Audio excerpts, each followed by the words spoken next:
1394년 개경에서 한양으로 천도가 진행되던 조선 초 깊은 밤 궁궐의 공기는 숨이 막힐 듯 고요했다. 그날 밤 한 공주는 단 하루 사이에 남편과 동생을 동시에 잃었다. 핏빛으로 얼룩진 권력의 중심에서 그녀는 아무것도 할 수 없었다. 그리고 다음날 그녀는 왕의 딸이었음에도 불구하고 궁을 떠나 절로 보내졌다. 왕의 명령이었다. 왜 태조는 자신의 딸을 그렇게까지 해야 했을까? 그 밤 조선 왕실에서 무슨 일이 벌어졌던 것인가? 이 이야기는 실제 역사 기록에 근거한 사건이다. 조선왕조실록과 관련 사료에 남아있는 권력과 혈육이 충돌한 순간이다. 이와 같은 이야기를 계속 보고 싶다면 구독과 좋아요를 눌러주시기 바란다. 지금부터 기록 속에 남겨진 그날 밤을 따라가 본다. 당시 조선은 막 건국된 지 얼마 되지 않은 신생 왕조였다. 왕권은 아직 완전히 안정되지 않았고 왕자들 사이에서는 보이지 않는 긴장이 흐르고 있었다. 특히 태조 이성계의 여러 아들들 사이에서는 후계 구도를 둘러싼 갈등이 점점 격화되고 있었다. 겉으로는 평온해 보였지만 내부에서는 이미 균열이 시작되고 있었다. 그 중심에 있던 인물 중 하나가 바로 경순공주였다. 그녀는 단순한 왕의 딸이 아니었다. 왕실 내부 권력 구조 속에서 중요한 연결고리이자 정치적 의미를 가진 존재였다. 그녀의 혼인은 단순한 개인의 삶이 아니라 권력의 균형을 조정하는 도구였다. 그날 밤 궁 안에서는 갑작스러운 움직임이 포착되었다. 무장한 병사들이 조용히 이동하고 있었다. 그들의 목적지는 분명했다. 왕자의 거처였다. 누군가는 이미 결정을 내렸고 누군가는 그것을 실행하고 있었다. 짧은 시간이었다. 비명도 길게 이어지지 않았다. 팔이 스치는 소리, 그리고 곧이어 찾아온 침묵. 그 밤의 사건은 순식간에 끝났지만 그 여파는 조선 전체를 뒤흔들었다. 경순공주는 그 소식을 들었을 때 아무 말도 하지 못했다. 남편이 죽었다는 소식, 그리고 동생이 죽었다는 소식이 거의 동시에 전해졌다. 그녀는 한자리에서 움직이지 못한 채 서 있었다. 눈앞의 현실이 무엇을 의미하는지 이해할 수 없었다. 이것은 단순한 비극이 아니었다. 왕실 내부에서 벌어진 피로 얼룩진 권력투쟁이었다. 그리고 그 중심에서 한 공주는 모든 것을 잃었다. 그러나 더 충격적인 일은 그 다음에 벌어졌다. 태조 이성계는 딸에게 명령을 내렸다. 궁을 떠나 절로 가라는 것이었다. 왕의 딸이, 그것도 방금 모든 것을 잃은 상태에서 세속을 떠나야 한다는 명령이었다. 왜 그런 결정을 내린 것인가? 딸을 보호하기 위한 선택이었을까? 아니면 더 큰 정치적 계산이 숨어 있었던 것일까? 그날 밤의 사건은 단순한 살인이 아니었다. 조선 왕조의 권력 구조를 완전히 뒤바꾸는 시작점이었다. 그리고 경순공주의 운명은 그 변화 속에서 철저히 이용되었다. 이제 우리는 그 중심으로 들어가야 한다. 경순공주라는 인물이 누구였는지, 그리고 그녀가 왜 사건의 한 가운데에 있었는지를 살펴봐야 한다. 경순공주, 조선 태조 이성계의 딸, 왕의 혈통을 직접 이어받은 인물이었다. 그러나 그녀의 삶은 왕실의 영광과는 거리가 멀었다. 경순공주의 본명은 기록에 따라 다소 차이가 있으나 그녀는 분명 태조의 정녀가 아닌 서녀로 태어났다. 이는 그녀의 위치를 처음부터 제한하는 요소였다. 왕의 딸이었지만 정비소생이 아니었기에 정치적 이상은 미묘했다. 그녀는 궁 안에서 자랐지만 언제나 보이지 않는 선이 존재했다. 태조 이성계는 고려 말 무장으로 시작해 새로운 왕조를 세운 인물이었다. 그는 수많은 전쟁과 정치적 결단을 통해 왕위에 올랐다. 그러나 왕위에 오른 이후에도 그의 주변에는 여전히 긴장과 불안이 감돌고 있었다. 그 긴장의 중심에는 그의 아들들이 있었다. 특히 신덕 왕후 강씨 소생의 왕자들과 다른 왕자들 사이의 갈등은 점점 격화되고 있었다. 왕비의 출신과 자식들의 서열은 단순한 가족 문제가 아니었다. 그것은 곧 권력의 향방을 결정짓는 요소였다. 이러한 상황 속에서 경순공주는 단순한 억녀가 아니었다. 그녀의 혼인은 정치적 의미를 지니고 있었다. 왕실과 특정 세력을 연결하는 중요한 고리였다. 그녀가 누구와 혼인하느냐에 따라 권력의 균형은 달라질 수 있었다. 경순공주의 남편은 조선 초기 권력 구조 속에서 중요한 위치에 있던 인물이었다. 그는 단순한 사대부가 아니었다. 왕자들과 긴밀하게 연결된 정치적 인물이었다. 그의 존재는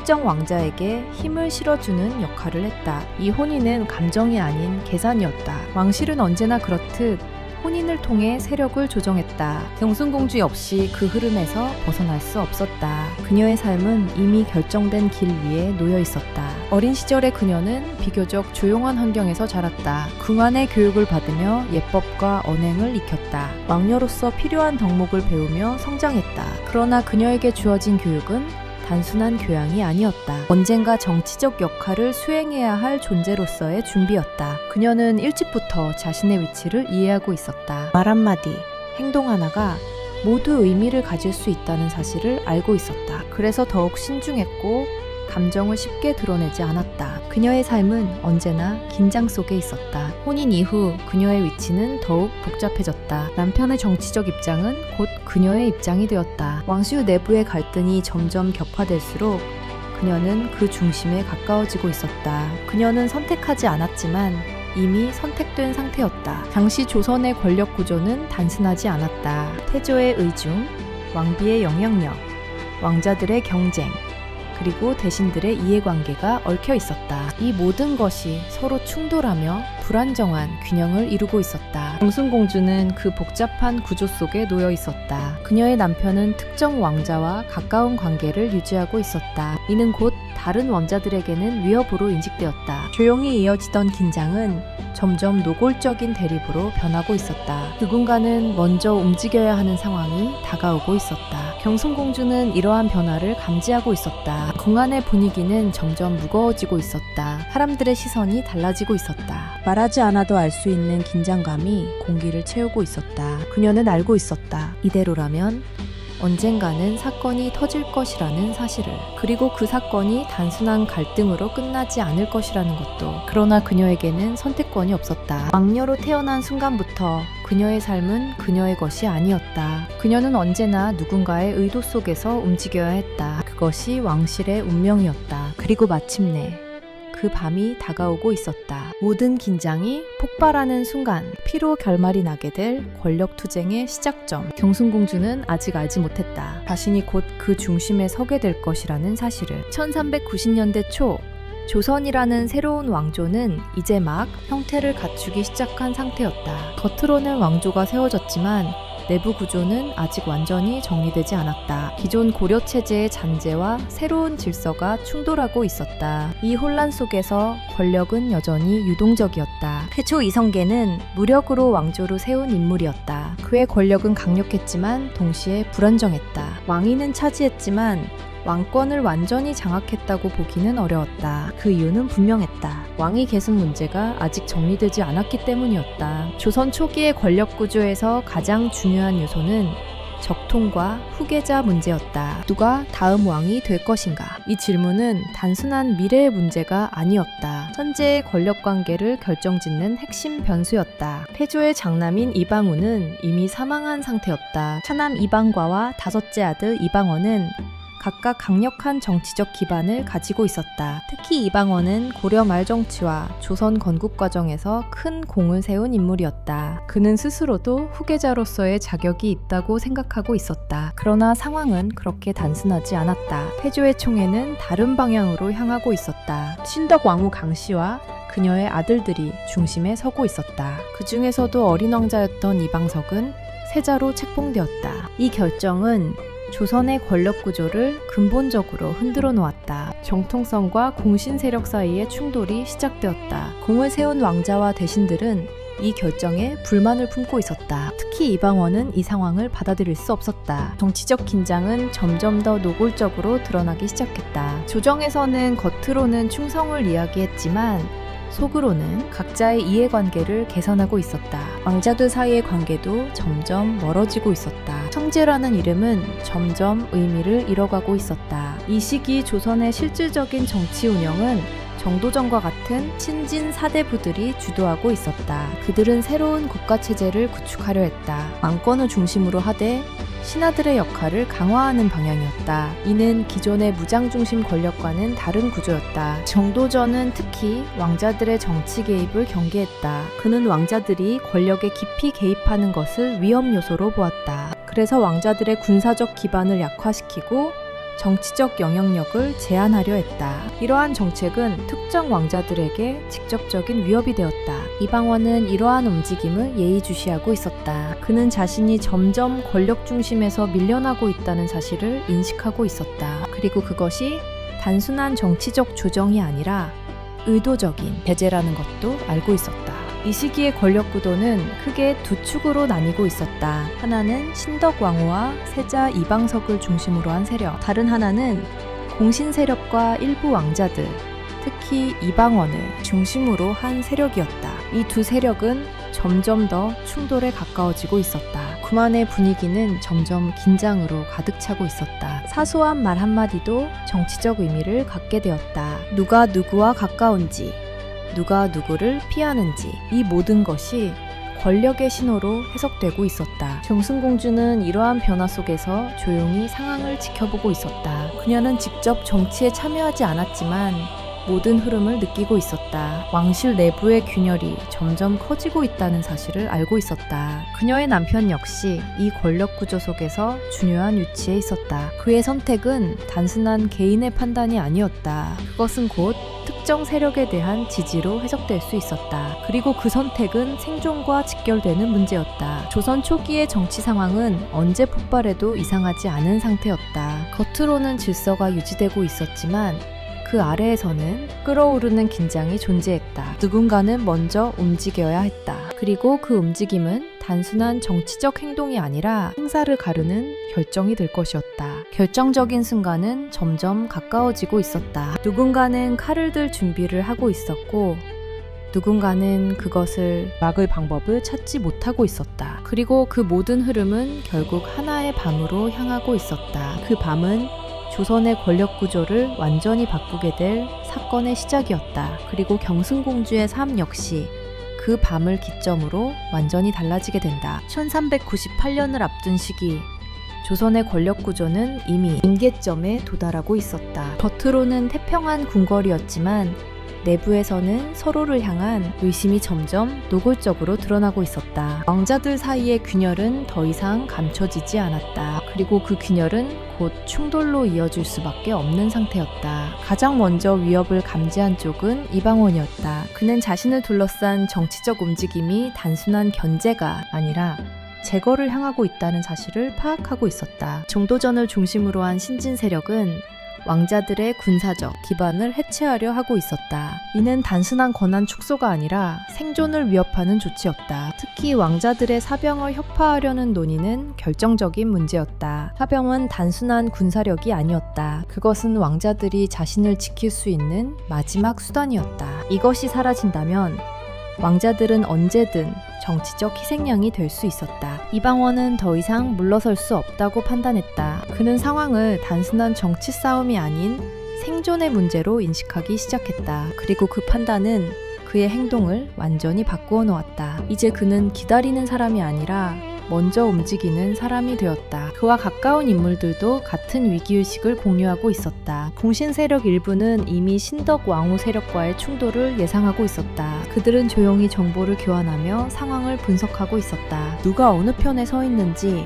누가 언제 움직일지에 대한 탐색이 이어지고 있었다. 반면 궁 안에서는 또 다른 움직임이 진행되고 있었다. 정도전과 신덕 왕후 측은 세자 이방석의 입지를 강화하기 위해 정치적 기반을 더욱 공고히 하려 했다. 그들은 왕권을 중심으로 한 안정된 체제를 구축하려 했다. 그러나 그 과정에서 다른 왕자들의 반발을 충분히 고려하지 못하고 있었다.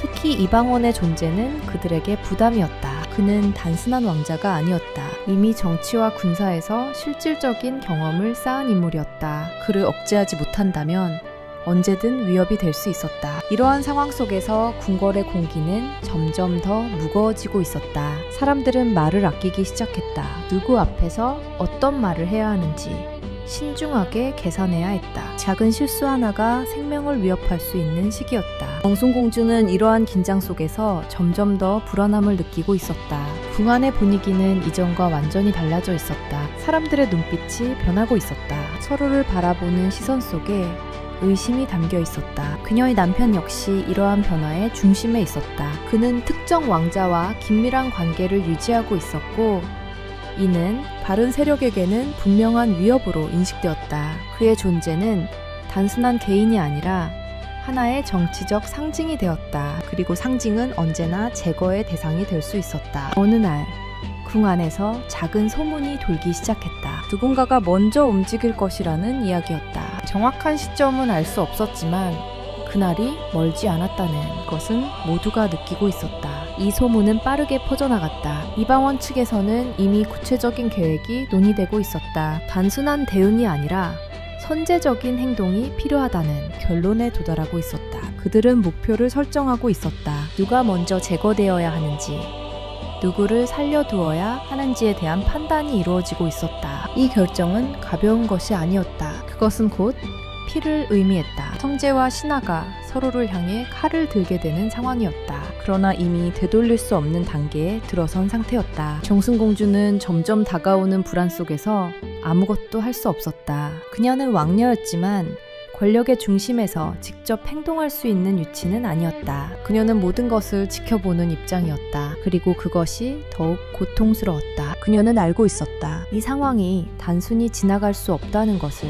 누군가는 반드시 희생될 것이고 그 희생은 개인의 문제가 아니라 왕실 전체에 영향을 미칠 것이라는 사실을. 밤이 깊어질수록 궁궐은 더욱 조용해졌다. 그러나 그 조용함 속에는 폭풍 전야의 긴장이 숨겨져 있었다. 누군가는 이미 칼을 준비하고 있었고 누군가는 사실을 알지 못한 채 잠들어 있었다. 그리고 마침내 그 밤이 다가오고 있었다. 피로 시작될 권력의 재편. 그 시작은 생각보다 훨씬 가까운 곳에서 준비되고 있었다. 1398년 여름, 조선의 권력 중심은 더 이상 균형을 유지하지 못하고 있었다. 겉으로는 조정이 정상적으로 운영되고 있었지만 내부에서는 이미 충돌이 불가피한 단계에 도달해 있었다. 왕자들 사이의 긴장은 극단으로 치닫고 있었다. 이제 남은 것은 언제, 어떻게 폭발하느냐였다. 이방원은 더 이상 기다리지 않기로 결정했다. 그는 상황을 정확히 분석하고 있었다. 정도전과 신덕 왕후 세력이 계속해서 영향력을 확대한다면 자신은 결국 제거될 것이라는 판단이었다.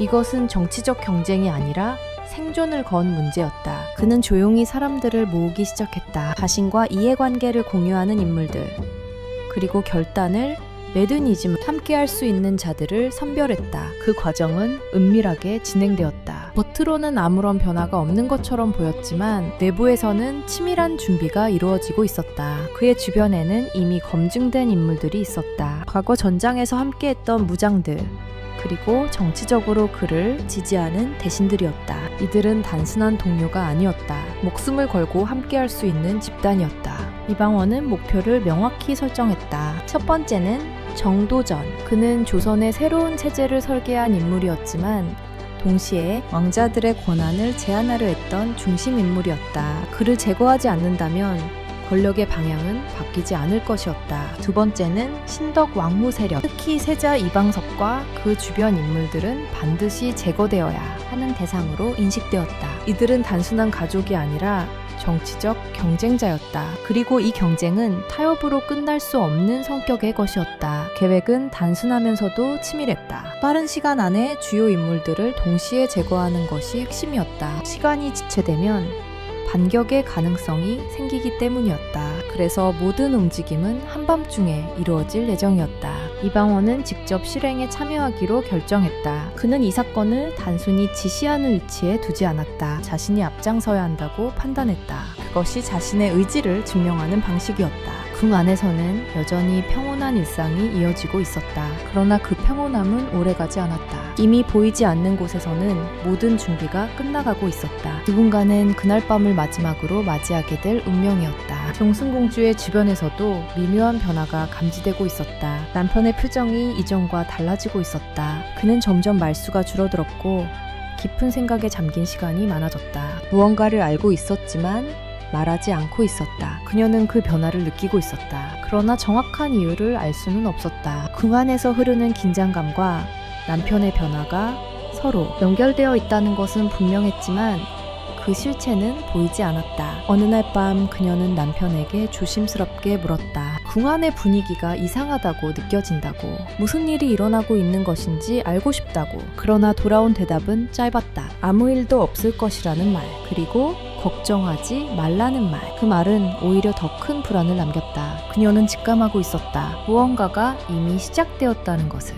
이방원의 계획은 점점 완성 단계에 들어가고 있었다. 시간과 장소, 그리고 실행 순서가 모두 정해졌다. 이제 남은 것은 단 하나였다. 결정적인 순간을 기다리는 것이었다. 그날 밤은 특별한 날이 아니었다. 겉으로는 평소와 다르지 않은 밤이었다. 그러나 그 평범함 속에서 조선의 권력 구조를 뒤흔들 사건이 준비되고 있었다. 아무도 알지 못한 채 시간은 그 순간을 향해 흐르고 있었다. 궁궐의 문이 닫히고 등불이 하나둘 꺼지기 시작했다. 사람들은 각자의 자리에서 하루를 마무리하고 있었다. 그러나 일부는 잠들지 않았다. 그들은 기다리고 있었다. 경순공주는 그날 밤 이상한 불안을 느끼고 있었다. 설명할 수 없는 감정이었다. 무언가가 잘못되어 가고 있다는 느낌. 그러나 그것이 무엇인지 알 수 없었다. 그리고 바로 그 순간 어둠 속에서 움직임이 시작되었다. 1398년 8월 깊은 밤이었다. 궁궐의 모든 문이 닫히고 등불이 거의 꺼진 시간. 그 정적 속에서 계획된 움직임이 시작되었다. 이방원이 이끄는 무장 세력이 조용히 궁 안으로 진입하고 있었다. 그들의 발걸음은 빠르면서도 소리를 최소화하고 있었다. 이미 내부 협조가 이루어진 상태였다. 일부 문은 저항 없이 열렸고 경비는 예상보다 쉽게 무너졌다. 이 모든 것은 우연이 아니었다. 철저히 계산된 결과였다. 첫 번째 목표는 정도전이었다. 그는 그날 밤 자신의 거처에서 쉬고 있었다. 조선의 체제를 설계했던 인물, 그리고 왕자들의 권력을 견제했던 중심 인물. 그의 존재는 반드시 제거되어야 했다. 문이 부서지는 소리와 함께 무장한 병사들이 들이닥쳤다. 그는 상황을 이해할 시간조차 없었다. 짧은 저항이 있었지만 결과는 이미 정해져 있었다. 팔이 내려졌고 모든 것이 끝났다. 이어지는 목표는 신덕왕후 세력이었다. 궁 안의 특정 구역으로 이동하는 병사들의 움직임은 더욱 빨라졌다. 시간이 지체될수록 위험이 커지기 때문이었다. 모든 행동은 동시에 이루어져야 했다. 세자 이방석의 거처도 예외가 아니었다. 어린 왕자는 갑작스러운 상황을 제대로 인식하지 못한 채 혼란에 빠졌다. 그러나 그 혼란은 오래가지 않았다. 그 역시 그날 밤의 희생자가 되었다. 그와 함께 있던 인물들, 그리고 그를 지키던 사람들 또한 같은 운명을 맞이했다. 궁 안에서는 짧고 강한 충돌이 연속적으로 발생하고 있었다. 비명은 길게 이어지지 않았다. 모든 것이 빠르게 끝나고 있었다. 이 사건은 단순한 충돌이 아니었다. 명확한 목표를 가진 제거 작전이었다. 살아남아야 할 사람과 제거되어야 할 사람이 이미 정해져 있었다. 그 기준은 오직 권력이었다. 이방원은 직접 현장을 지휘하고 있었다. 그는 한치의 망설임도 보이지 않았다. 이미 마음속에서 결정을 내린 상태였다. 이 선택이 어떤 결과를 가져올지 알고 있었지만 물러설 수 없었다. 궁 안의 질서는 완전히 무너지고 있었다. 누군가는 도망치려 했고 누군가는 상황을 이해하지 못한 채 혼란 속에 있었다. 그러나 그 혼란 속에서도 계획은 흔들리지 않았다. 모든 것은 정해진 순서대로 진행되고 있었다. 정순공주의 거처에서도 이상한 기운이 감지되기 시작했다. 멀리서 들려오는 소음, 그리고 급하게 움직이는 사람들의 발소리. 그녀는 잠에서 깨어났다. 그리고 그 소리가 단순한 소란이 아니라는 것을 직감했다. 잠시 후 누군가가 급하게 그녀의 방으로 들어왔다. 얼굴은 창백했고 숨이 가빠져 있었다. 그는 말을 제대로 잇지 못했다. 그러나 그 한마디는 충분했다. 궁 안에서 일이 벌어지고 있다는 말, 그리고 이미 많은 사람이 죽었다는 말. 그 순간 그녀의 머릿속은 멈춘 듯했다. 무슨 일이 일어나고 있는지 이해할 수 없었다. 그녀는 곧바로 남편을 떠올렸다. 그가 어디에 있는지, 안전한지 알 수 없었다. 불안은 빠르게 공포로 바뀌고 있었다. 그러나 확인할 방법이 없었다. 밖에서는 계속해서 발걸음 소리가 이어지고 있었다. 무장한 병사들이 이동하고 있었다. 그들의 목적지는 분명했다. 아직 끝나지 않은 목표들이 남아 있었다. 정순공주는 그 자리에서 움직이지 못했다. 문을 열고 나갈 수도, 누군가를 부를 수도 없었다. 그녀는 그저 기다릴 수밖에 없었다. 무엇이 다가올지 모르는 상태에서 그날 밤 왕실 내부의 권력은 완전히 뒤집히고 있었다. 수년간 쌓여온 긴장이 단 몇 시간 만에 폭발하고 있었다. 그리고 그 중심에서 수많은 사람들이 목숨을 잃고 있었다. 이방원의 계획은 거의 완성 단계에 들어가고 있었다. 주요 인물들은 대부분 제거되었고 남은 것은 결과를 정리하는 일이었다. 그러나 이 사건의 여파는 단순히 그날 밤으로 끝나지 않을 것이었다. 경순공주는 아직 알지 못했다. 자신에게 가장 큰 충격이 곧 다가올 것이라는 사실을. 그리고 그 충격은 단순한 상실이 아니라 그녀의 삶 전체를 바꿔놓게 될 것이었다. 그 밤의 마지막 장면이 이제 그녀를 향해 다가오고 있었다. 1398년 8월의 그 밤은 이미 되돌릴 수 없는 지점에 도달해 있었다. 궁궐 곳곳에서 벌어진 충돌은 대부분 끝났고 주요 인물들은 거의 제거된 상태였다. 그러나 그날 밤의 비극은 아직 완전히 끝나지 않았다. 경순공주에게 가장 잔혹한 순간이 이제 시작되고 있었다. 그녀는 여전히 자신의 거처 안에 머물러 있었다. 밖에서 들려오던 소리는 점점 줄어들고 있었지만 침묵은 오히려 더 큰 공포를 만들어내고 있었다. 무언가 끝났다는 느낌이 들었지만 그것이 무엇을 의미하는지 알 수 없었다. 그리고 그 알 수 없음이 그녀를 더욱 불안하게 만들고 있었다. 문 밖에서 발소리가 멈췄다. 짧은 정적이 흐른 뒤 문이 열렸다. 들어온 인물의 표정은 이미 모든 것을 말해주고 있었다. 그는 말을 꺼내기 전에 잠시 고개를 숙였다. 그녀는 그 순간 직감했다. 좋지 않은 소식이라는 것을. 그리고 그 소식이 단순한 사건이 아니라 자신의 삶을 바꿔놓을 것이라는 것도. 남편이 죽었다는 말이 전해졌다. 그녀의 귀에는 그 말이 제대로 들어오지 않았다. 순간적으로 모든 소리가 사라진 것처럼 느껴졌다. 눈앞에 있는 사람의 입은 움직이고 있었지만 아무것도 들리지 않았다. 그녀는 아무 반응도 하지 못했다. 울지도 못했고 소리를 지르지도 못했다. 그저 서 있는 상태로 시간이 멈춘 듯했다.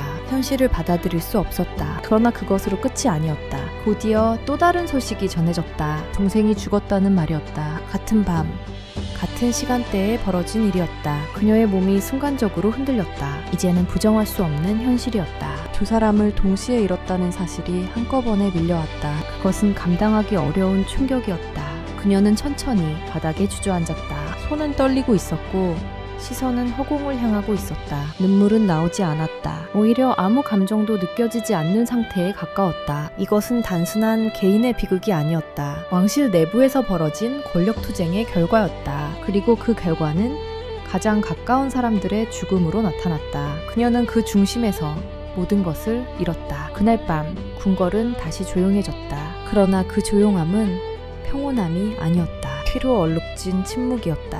누군가는 살아남았고 누군가는 사라졌다. 경순공주는 그 사실을 받아들일 수 없었다. 왜 이런 일이 벌어졌는지 이해할 수 없었다. 어제까지 살아있던 사람들이 하루도 지나지 않아 사라졌다는 사실. 그것은 현실이라고 믿기 어려운 일이었다. 그러나 현실은 변하지 않았다. 아무리 부정해도 이미 일어난 일이었다. 그리고 그 결과는 되돌릴 수 없었다. 그녀는 그 사실을 서서히 인식하게 되었다. 그녀의 주변에는 더 이상 익숙한 사람들이 남아있지 않았다. 사라진 자리에는 낯선 공기가 자리 잡고 있었다. 모든 것이 달라지고 있었다. 그리고 그 변화는 멈추지 않을 것이었다. 그녀는 자신의 처지를 생각하기 시작했다. 남편을 잃었고 왕실 내부의 보호막도 약해졌다. 이제 그녀는 단순한 왕녀가 아니었다. 정치적 사건의 중심에 놓인 인물이었다. 그녀의 존재는 이제 의미가 달라지고 있었다. 누군가에게는 불필요한 존재가 될 수도 있었다. 또 다른 누군가에게는 위험한 존재로 보일 수도 있었다. 그녀의 위치는 극도로 불안정해지고 있었다. 그날 밤의 사건은 단순히 사람 몇 명이 죽은 것으로 끝나지 않았다. 조선의 권력 구조가 완전히 바뀌는 계기가 되었다. 그리고 그 변화 속에서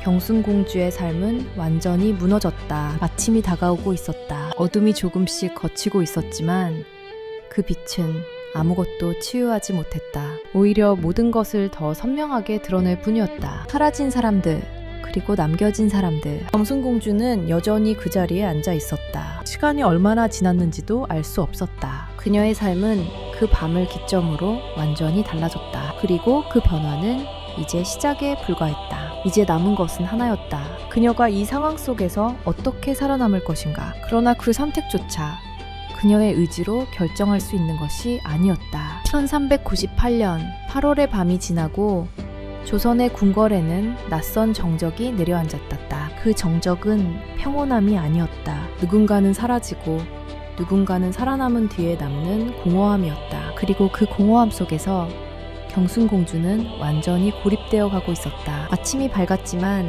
궁 안의 분위기는 전혀 달라지지 않았다. 사람들은 서로 눈을 마주치지 않으려 했다. 말을 아끼고 발걸음을 조심했다. 누가 어떤 선택을 했는지, 누가 어떤 편에 섰는지 모두 알고 있었기 때문이었다. 경순공주는 더 이상 이전의 자리로 돌아갈 수 없었다. 그녀는 이제 왕녀라는 신분만으로 보호받을 수 있는 존재가 아니었다. 남편을 잃은 순간 그녀를 둘러싼 정치적 기반도 함께 무너졌다. 그녀는 궁 안에서 점점 보이지 않는 존재가 되어가고 있었다. 그녀의 거처는 이전과 같은 공간이었지만 그 의미는 완전히 달라졌다. 문은 닫혀 있었고 방문하는 사람은 거의 없었다. 궁녀들조차 말수를 줄였고 그녀를 대하는 태도도 조심스러워졌다. 그녀는 그 변화 속에서 점점 더 고립감을 느끼고 있었다. 시간이 흐르면서 그녀는 점점 현실을 인식하기 시작했다. 이 사건이 단순한 개인의 비극이 아니라 정치적 결과라는 사실을, 그리고 그 정치적 결과 속에서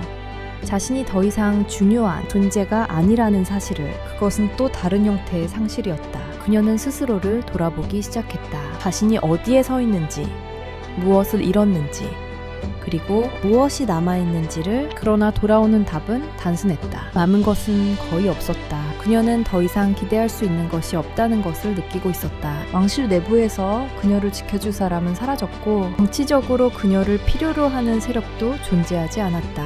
그녀는 어느 쪽에도 속하지 못한 채 중간에 남겨진 상태였다. 밤이 되면 그녀는 잠을 이루지 못했다. 눈을 감으면 그날 밤의 소식이 다시 떠올랐다. 남편의 죽음, 동생의 죽음, 그 사실이 반복해서 머릿속을 스쳐 지나갔다. 그녀는 그 기억에서 벗어날 수 없었다. 시간이 지나도 감정은 사라지지 않았다. 오히려 점점 더 깊어지고 있었다. 그녀의 마음은 점점 무너지고 있었다. 궁 안에서는 새로운 질서가 빠르게 자리 잡고 있었다. 이방원을 중심으로 한 권력 구조가 형성되고 있었다. 사람들은 새로운 중심에 맞춰 움직이고 있었다. 과거의 관계는 빠르게 정리되고 있었다. 그 변화 속에서 경순공주는 더욱 고립되었다. 누군가에게는 그녀가 불편한 존재일 수 있었다. 그녀는 그날 밤의 기억을 상징하는 인물이었기 때문이다. 그녀의 존재 자체가 과거의 사건을 떠올리게 했다. 그녀는 점점 말을 잃어갔다. 궁녀들이 질문을 해도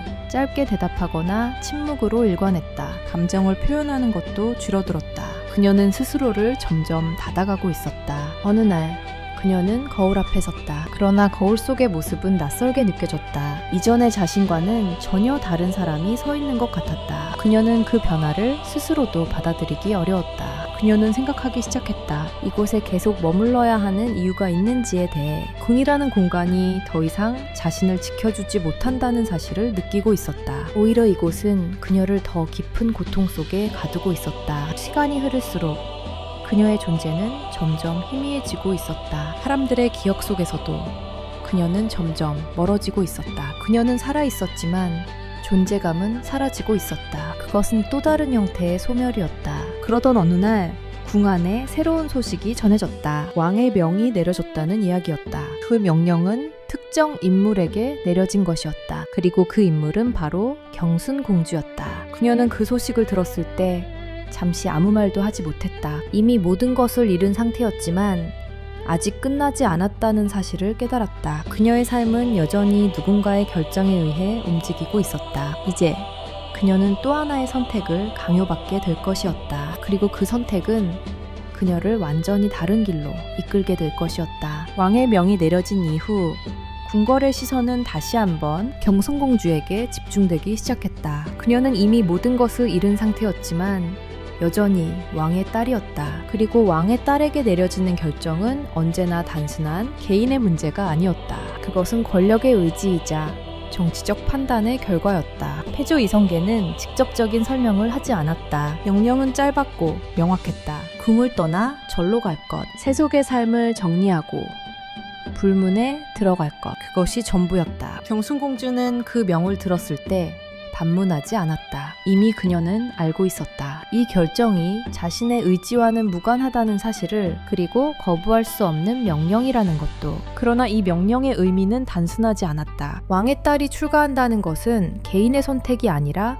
정치적 조치였다. 궁 안에서 완전히 배제된다는 의미였고 동시에 더 이상 권력 구조에 포함되지 않는다는 선언이었다. 그녀는 이제 왕실 내부에서 완전히 분리되는 존재가 되고 있었다. 이 소식은 궁 안에서 빠르게 퍼졌다. 사람들은 이 결정을 다양한 방식으로 해석했다. 어떤 이들은 그녀를 보호하기 위한 조치라고 생각했다. 또 다른 이들은 위험 요소를 제거하기 위한 결정이라고 보았다. 그녀의 주변에는 여전히 몇몇 인물들이 남아 있었다. 그 중에는 어린 시절부터 그녀를 가까이에서 지켜보던 궁녀도 있었다. 그리고 또 한 사람, 그녀의 곁을 끝까지 떠나지 않았던 인물이 있었다. 그 인물은 신분이 높지 않았다. 그러나 오랜 시간 동안 경순공주를 보좌하며 함께해온 사람이었다. 궁안의 변화 속에서도 그는 마지막까지 그녀를 떠나지 않았다. 그의 존재는 단순한 수행자가 아니었다. 그는 그녀에게 조심스럽게 말을 건넸다. 이 결정이 어떤 의미를 가지는지 알고 있느냐고.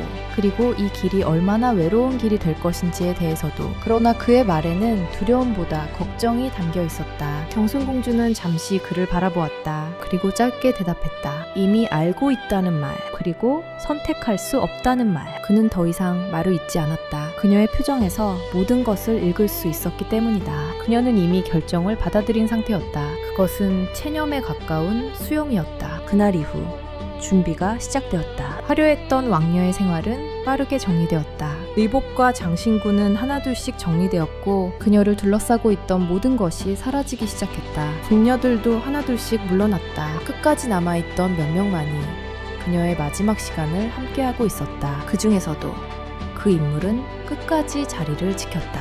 그는 마지막 순간까지 그녀를 떠나지 않았다. 그는 그녀에게 물었다. 정말로 아무런 감정이 없는 것인지, 이 모든 일을 그대로 받아들일 수 있는 것인지. 그러나 그 질문에 대한 답은 길지 않았다. 감정은 이미 그 밤에 끝났다는 말. 남아있는 것은 그저 따라야 할 길뿐이라는 말. 그녀의 목소리는 조용했지만 흔들림이 없었다. 이미 모든 것을 내려놓은 사람의 목소리였다. 출발하는 날이 다가오고 있었다. 궁궐의 문을 나서는 순간 그녀는 더 이상 왕녀가 아니게 된다. 그녀는 세속과 단절된 삶을 살아야 하는 존재가 된다. 그것은 되돌릴 수 없는 변화였다. 그 인물은 마지막까지 고민하고 있었다. 자신이 이 길을 함께 가야 하는지에 대해. 궁에 남는다면 안정된 삶을 유지할 수 있었다. 그러나 떠난다면 모든 것을 버려야 했다. 결국 그는 선택을 내렸다. 그는 그녀를 따라가기로 했다. 이 결정은 단순한 충성이 아니었다. 그것은 인간적인 선택이었다. 경순공주는 그 사실을 알게 되었을 때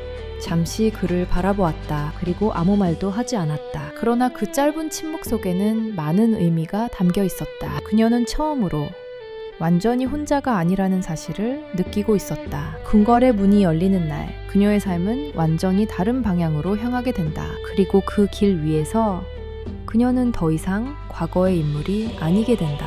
1398년 한양. 정국궁의 아침은 조용했지만 그 고요함은 이전과 전혀 다른 의미를 가지고 있었다. 그날은 단순한 이별의 날이 아니었다. 한 왕녀의 삶이 완전히 끝나고 또 다른 삶이 시작되는 순간이었다. 경순공주는 마지막으로 궁궐 안을 바라보고 있었다. 오랫동안 살아왔던 공간, 수많은 기억이 쌓여있던 장소. 그러나 이제 그 모든 것은 그녀와 아무런 관계가 없는 것이 되어가고 있었다. 그녀의 걸음은 느렸지만 멈추지 않았다. 이미 마음속에서는 모든 것이 정리된 상태였다. 뒤를 돌아보지 않겠다는 결심. 그것이 그녀가 선택할 수 있는 마지막 의지였다. 궁 안의 사람들은 멀리서 그 모습을 지켜보고 있었다. 아무도 가까이 다가오지 않았다. 말을 건네는 사람도 없었다. 그녀의 출발은 축복받는 일이 아니었기 때문이다. 그녀의 옆에는 단 한 사람이 서 있었다. 끝까지 남아 그녀를 따르기로 선택한 인물. 그는 아무 말 없이 그녀의 곁을 지키고 있었다. 그 존재만으로도 충분했다. 궁궐의 문이 천천히 열렸다. 그 문은 단순한 출입구가 아니었다. 안과 밖을 나누는 경계였다. 그리고 그 경계를 넘는 순간 그녀는 완전히 다른 사람이 된다. 경순공주는 잠시 그 앞에서 멈췄다. 마지막으로 숨을 고르는 듯한 짧은 순간. 그녀의 시선은 흔들리지 않았다. 이미 모든 것을 받아들인 사람의 눈이었다. 그리고 한 걸음. 그녀는 문을 넘어섰다. 그 순간 그녀의 신분은 사라졌다. 왕의 딸이라는 이름은 더 이상 그녀를 설명하지 못했다. 궁 밖의 공기는 낯설었다. 자유로운 공간이었지만 동시에 아무것도 없는 공간이었다. 그녀는 이제 어디에도 속하지 않은 존재가 되었다. 그것이 그녀에게 주어진 새로운 현실이었다. 뒤에서는 문이 닫혔다. 그 소리는 짧았지만 모든 것을 끝내는 소리였다. 되돌아갈 수 없는 길이 완전히 닫힌 순간이었다. 그녀는 그 소리를 들었지만 돌아보지 않았다. 길은 이미 정해져 있었다. 그녀가 향해야 할 곳은 절이었다. 세속과 단절된 공간, 권력과 완전히 분리된 세계였다. 이동하는 동안 그녀는 거의 말을 하지 않았다. 함께 걷는 인물 역시 침묵을 유지했다. 두 사람 사이에는 설명이 필요 없었다. 이미 모든 상황을 이해하고 있었기 때문이다. 도성의 풍경은 평소와 다르지 않았다. 사람들은 일상을 이어가고 있었다. 그러나 그 속에서 한 왕녀의 삶이 완전히 사라지고 있다는 사실을 아는 사람은 거의 없었다. 그녀의 변화는 조용히 진행되고 있었다. 절에 도착했을 때 모든 것은 준비되어 있었다. 이미 왕의 명이 전달된 상태였다. 그녀를 받아들일 준비가 되어 있었다. 그녀의 새로운 삶은 이미 시작되고 있었다. 경순공주는 입구 앞에 섰다. 이곳은 궁궐과 완전히 다른 공간이었다. 소리도 분위기도 모든 것이 달랐다. 그녀는 잠시 그 차이를 느끼고 있었다. 그리고 천천히 안으로 들어갔다. 그 순간 그녀의 과거는 완전히 끝났다. 이제 그녀는 다른 이름으로 살아가야 하는 존재가 된다. 그것은 단순한 변화가 아니라 완전한 단절이었다. 함께 따라온 인물은 그녀의 뒤를 조용히 따랐다. 그 역시 이제 이전의 삶으로 돌아갈 수 없었다. 그의 선택은 되돌릴 수 없는 것이었다.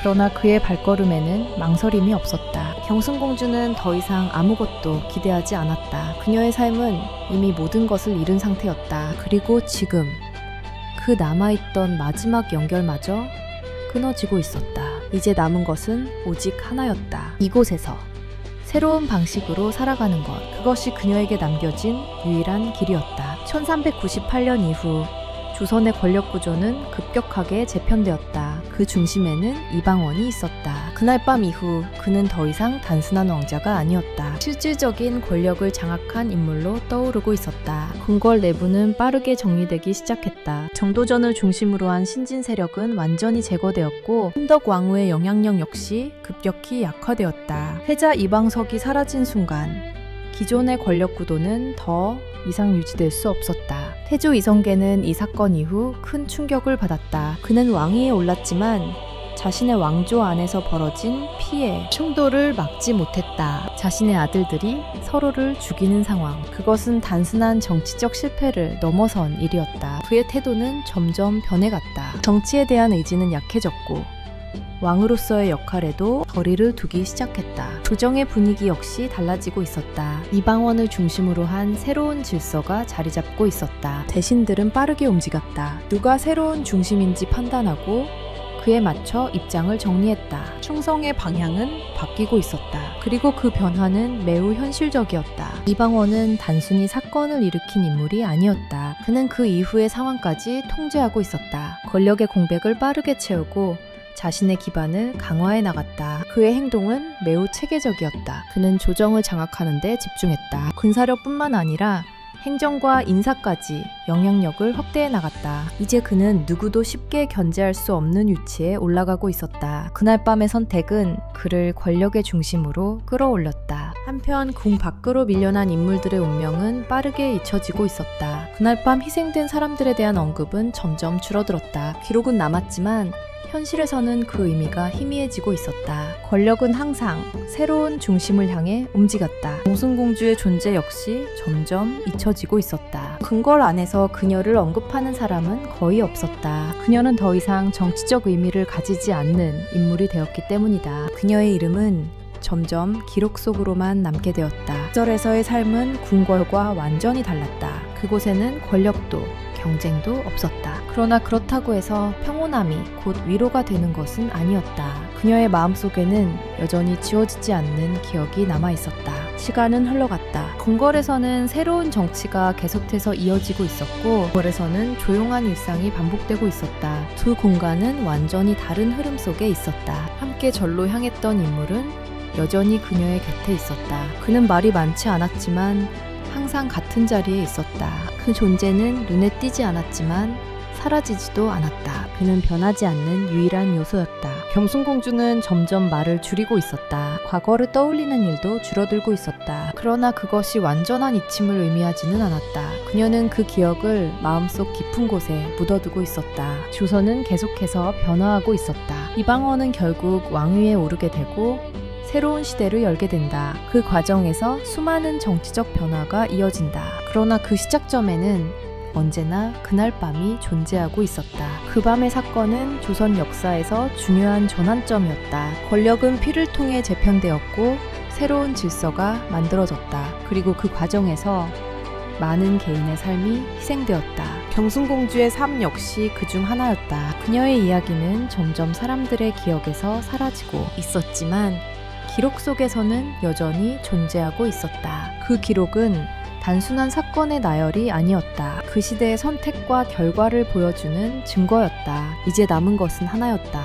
이 사건이 역사 속에서 어떤 의미로 남게 될 것인가, 그리고 경순공주의 삶이 어떤 메시지를 전달하게 될 것인가. 조선 초기의 권력 투쟁은 단순한 왕자들 사이의 갈등이 아니었다. 그것은 새로운 왕조가 어떤 방식으로 운영될 것인가를 결정짓는 과정이었다. 그리고 그 과정은 피로 기록되었다. 1398년의 그 밤은 조선의 방향을 바꾼 분기점이었다. 이 사건은 이후 역사에서 제1차 왕자의 난으로 기록된다. 형제 사이의 충돌이었지만 그 본질은 권력 구조의 재편이었다. 누가 왕이 될 것인가? 누가 권력을 행사할 것인가? 그 질문에 대한 답이 칼을 통해 결정된 순간이었다. 이방원은 결국 왕위에 오른다. 그는 훗날 태종이 되어 조선을 강력한 중앙 집권 체제로 이끌게 된다. 그의 통치는 안정과 통제를 동시에 추구하는 방향으로 전개된다. 그러나 그 출발점에는 반드시 그날 밤에 사건이 존재한다. 정도전의 이상은 그날 밤으로 끝났다. 신덕 왕후의 세력 역시 역사 속으로 사라졌다. 채자 이방석의 이름은 기록에 남았지만